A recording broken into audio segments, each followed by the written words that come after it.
Olá, sejam muito bem-vindos ao programa Pura Vida da Mara, que infelizmente não pôde comparecer hoje. E a gente vai falar hoje com o Ivan Mello, falar de resíduos sólidos. Eu ouvi dizer, não sei se é mito, que os fabricantes de lâmpada estavam resistentes a essa...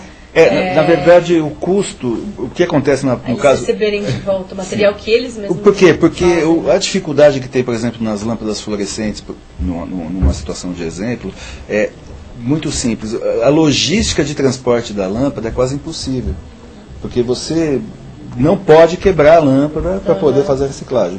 Quando você faz o trabalho de inertização dela, tem que ser imersa num líquido. Ela é imersa e dentro de um líquido ela é quebrada e aí separa-se todos os componentes negativos que podem ser tóxicos, etc. O que acontece na maioria dos casos é que se você joga a responsabilidade do fabricante, ele tem que ter processos de distribuição e da coleta desses itens, que vai acabar agora com a lei de resíduos sólidos, eles vão ter. Hoje existem já empresas nacionais, a gente pode depois citar nomes, a gente não vai nem citar para fazer propaganda direta, mas assim, é muito positivo. Se for positivo, pode falar. Não, por exemplo, a HP é uma empresa que hoje paga, antes da lei estar implementada, para fazer já a logística reversa de seus produtos. Ele paga para uma empresa que está no mercado para desmontar os toners, para desmontar todos os itens, para desmontar as suas impressoras, os seus computadores. Termina o que você ia... Quer dizer, então, termina não, começa o que você ia falar? Tem hoje incineradores para queimar produtos que vêm provenientes de hospitais, de saúde. E os remédios vencidos, eles também têm que ir para a incineração. Por quê? Porque o remédio vencido, quando é descartado, ele vai para um aterro e ele acaba dissolvendo e contaminando. Se ele não for tratado o churume, aquele resíduo líquido que é levado, ele pode entrar num lençol freático e levar um contaminante, que é um contaminante químico médico, para algum processo. Então, é muito perigoso o descarte do remédio como se fosse puramente lixo. Agora, o exemplo que já está sendo aplicado, que também foi um processo relativamente voluntário, mas que agora já está normatizado, é as baterias dos celulares, que você vai hoje em alguns bancos, em alguns locais, dentro das lojas de celular, você vai ter as caixinhas, onde você pode jogar tanto o celular, quanto a bateria do celular, quanto as pilhas que você tem em casa. E o Brasil hoje tem uma tecnologia bastante interessante aqui no interior de São Paulo, para usar esse material pesado das baterias para fazer tinta para pintura de parede. A gente gera processos de manufatura reversa num produto que é extremamente contaminante. Porque o que acontece? As pessoas acabam, por uma situação de falta de cultura, falta de educação ambiental, jogando a pilha no lixo. É lógico que ninguém vai esmiuçar o lixo, não tem como fazer isso, para poder separar os itens depois que ele é descartado. Então a gente tem que fazer isso antes. Mas nem na reciclagem normal tem essa parte, né? O mais inteligente é que as pessoas entendam uma coisa, que a reciclagem para a separação é muito simples. Se a gente separar num saco tudo que a gente perceba que é reciclável, ou seja, o plástico, o alumínio, o vidro, o papel, seco, né? Junto, que é o lixo seco, junto, e tomar algumas cautelas de não contaminar isso, que a gente conversou com a Mara. O que é não contaminar? O grande problema da reciclagem é você ter num lixo seco que é reciclável, uma coisa que contaminou ele, e no lixo orgânico, uma coisa que contaminou o lixo orgânico. Como fazer isso? Bem simples. Eu peguei um potinho de iogurte, eu pego a tampinha de alumínio, passo uma água e jogo naquele lixo a ser reciclado, que seria seco. Ele já está pronto para ser usado por uma cooperativa, por uma máquina, de uma maneira definitiva, e vai ser usado para um processo de reciclagem. O potinho também plástico pode passar uma água e jogar no mesmo lugar, no mesmo saco. E no outro saco paralelo, o orgânico, sem, por exemplo, uma garrafa de vidro dentro dele. Porque o orgânico ele tem várias funções de compostagem, mas uma garrafa de vidro que quebre dentro de um pacote que tenha só, por exemplo, restos de comida, que são o que a gente chama de orgânico, esse lixo orgânico depois não vai poder ser usado para compostagem porque vai estar contaminado com vidro. Então ele não vai poder ser usado, por exemplo, para alguns processos de adubo. A gente começa com situações muito simples. Vamos só separar o que é seco do que não é seco. E dentro da separação, não contaminar. Ou seja, eu não jogo o que é orgânico dentro do que é seco e não jogo o que é seco dentro do orgânico. Fazendo isso, haveria sim a chance de se fazer uma coleta separada.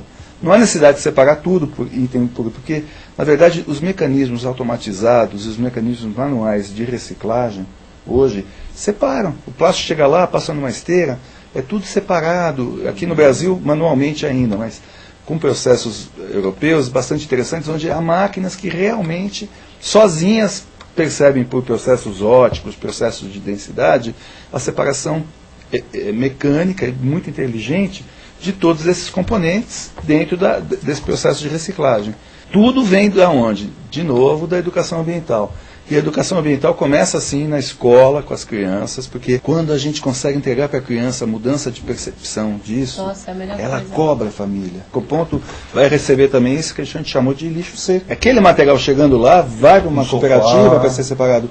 Não, o saco com plástico, com alumínio, tudo, com né? vidro, chegando lá dentro, esse lixo que é o seco, que é reciclável, ele vai ser levado para uma cooperativa, vai chegar um caminhão lá de coleta para levar especificamente. Então, assim, o que tem que haver é uma percepção de que, em primeiro lugar, a gente tem que ter o nosso papel socialmente. Claro. Porque a gente é corresponsável.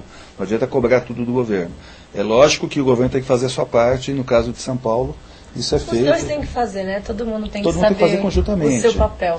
Na logística reversa, não pode ser, tem isso do próprio fabricante pegar de volta, e se isso está incluso na lei dos resíduos sólidos... Então, necessariamente, você vai ter que prever o fabricante, nos seus custos, algum processo de tratamento do que ele está produzindo. Vamos dizer assim, ele não vai ter que ter a obrigatoriedade de coletar, mas se ele não coleta, ele vai ter que contratar uma empresa que faça esse papel.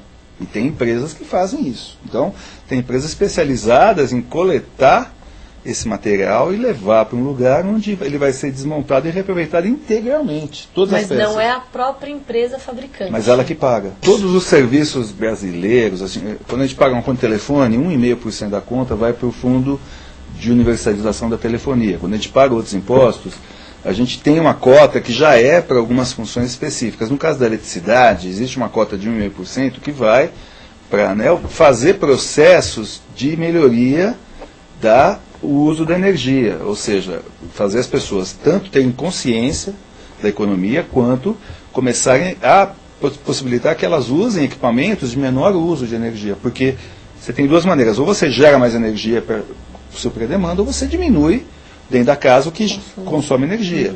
Então, a geladeira é um vilão exagerado, porque ela fica ligada 24 horas por dia, 30 dias por mês. Então ela está o tempo todo, ou no processo de espera, ou no processo de congelamento para poder manter. As antigas que têm mais de 5 anos, elas têm um consumo elevado, elas respondem por grande parte da compra. Se você pegar, por exemplo, uma pessoa hoje e trocar de geladeira nesse momento por uma do mesmo volume que ela tem em casa, se a geladeira tem mais de 7 anos, por exemplo, é certeza que em 2 anos a diferença de consumo de conta vai pagar o produto. É quase como o ar-condicionado também. A gente Exatamente. sofre, né, com o ar-condicionado muito isso. A primeira pergunta vai ser da Cris. Ela está perguntando como fica a reciclagem das centenas de tipos de plástico que existem. Como as pessoas conseguem saber qual é qual?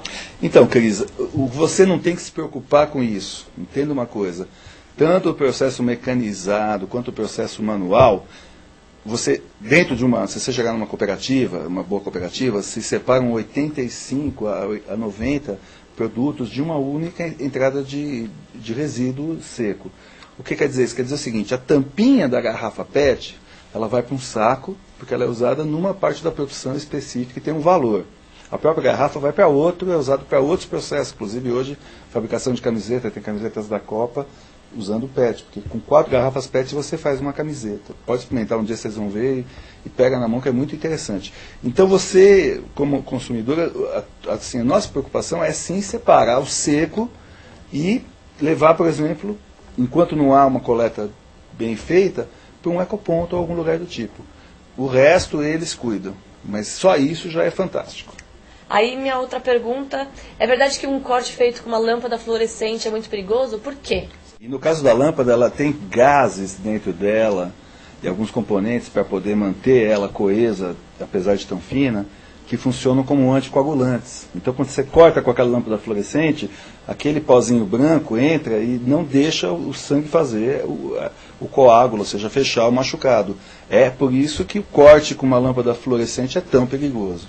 Como a gente pode ter certeza que depois que você joga o lixo, ele vai para a cooperativa e não para um lixo comum? Em São Paulo, hoje, não existe um processo claro de utilizar a reciclagem e o mecanismo de coleta desse nosso lixo separado. Se hoje a gente tiver a cautela de separar o seco do úmido, o que vai acontecer é que vai passar um único caminhão de lixo na nossa rua e vai levar tudo isso junto. Por isso que, infelizmente, enquanto não houver a adequação da legislação clara, da política pública clara para isso, a gente não vai ter isso solucionado. A gente teria que ter, sim, na parte de seco, uma corresponsabilidade de levar para um ecoponto. Por exemplo, na Europa a gente vê que a responsabilidade pela levar o lixo necessariamente não é do caminhão passar na tua porta, mas ele tem pontos dentro de áreas de condomínios e você tem que levar lá o teu lixo, o teu resíduo sólido, e eles passam lá e já capturam isso, já transportam seletivamente, ou seja, eles não misturam.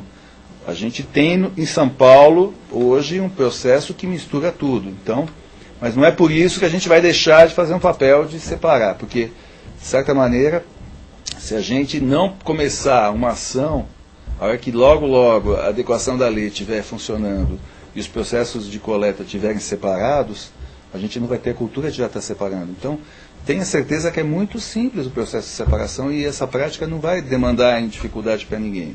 Agora, até porque a gente não está fazendo uma apologia aos catadores, mas mesmo se ele chegar num pacote e ver que tudo está reciclado, ele já pega aquele pacote e leva embora. Quer dizer, certos processos que não são os ideais acabam funcionando também, e se a gente deixar isso pronto para ser recapturado, a gente simplifica as situações. Precisamos voltar às garrafas de vidro. Se a gente tiver processos de reciclagem, porque se a gente usar garrafas de vidro e tiver a maneira de transportar isso, é positivo.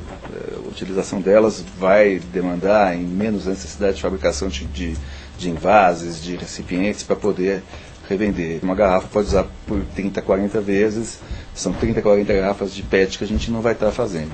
Então, uma das situações lógicas seria instituir a cultura da reutilização das garrafas de vidro, mas a partir de um processo também de reciclagem bastante bem definido e com responsabilidade do fabricante, a gente pode sim ter, tanto na reciclagem do vidro quanto do plástico, processos que levem a que você não tenha o desperdício daqueles itens, daquele material, ele seja reaproveitado num custo de produção, às vezes, tão próximo do que seria a própria coleta da garrafa para levar para a fábrica, para ser lavada, para ser reaproveitada, para ser revendida no próprio estabelecimento.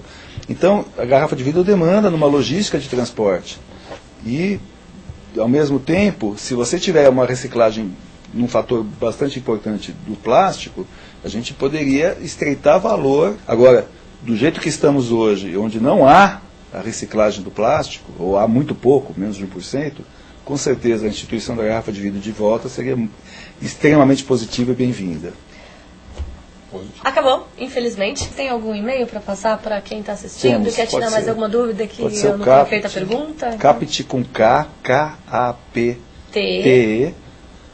@capit.com.br.